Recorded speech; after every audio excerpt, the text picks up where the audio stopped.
pour cette vidéo sélection de Noël. Donc cette année, nous allons vous présenter une petite sélection jeunesse et adulte sur la thématique de Noël. En jeunesse, nous avons un documentaire sur Noël. Comment fête-t-on Noël à travers le monde? Chaque page de ce documentaire vous emmène dans un pays différent et vous allez pouvoir découvrir les différentes traditions. Nous avons également, pour les plus petits, un petit imagier sur Noël avec des cases à ouvrir. Que serait Noël sans un livre du Père Noël qui a oublié sa montre et qui va peut-être louper sa tournée de cadeaux? Vous allez pouvoir découvrir cette histoire dans la montre du Père Noël. Donc ici, Renato est le traîneau du Père Noël. Dans cette histoire, Renato rêve de devenir un des rennes du traîneau du Père Noël. Donc il va s'entraîner très dur pour réaliser son rêve. On parle de Noël, mais pourquoi ne pas intégrer la saison de l'hiver? Puisqu'effectivement, nous avons le premier hiver de Rouge-Gorge de Suzanne Barton. C'est l'histoire d'un petit rouge-gorge qui va découvrir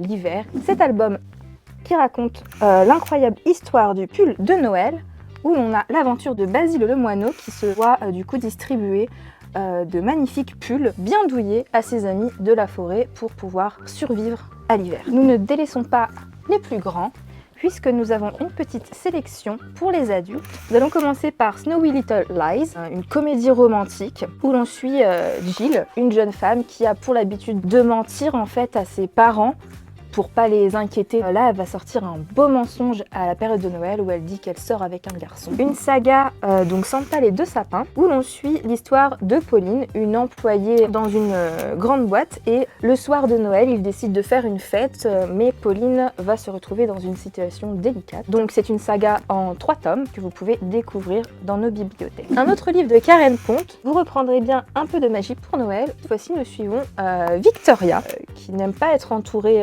d'autres personnes, et une matinée de décembre, malheureusement il va lui arriver un accident et dans sa seconde vie elle va devoir faire le bien autour d'elle. Ce sont des romans feel good, des romans détente où tout se termine bien comme dans les téléfilms de Noël. Et bien merci d'avoir regardé cette sélection de livres de Noël. Passez de très belles fêtes de fin d'année. Au revoir.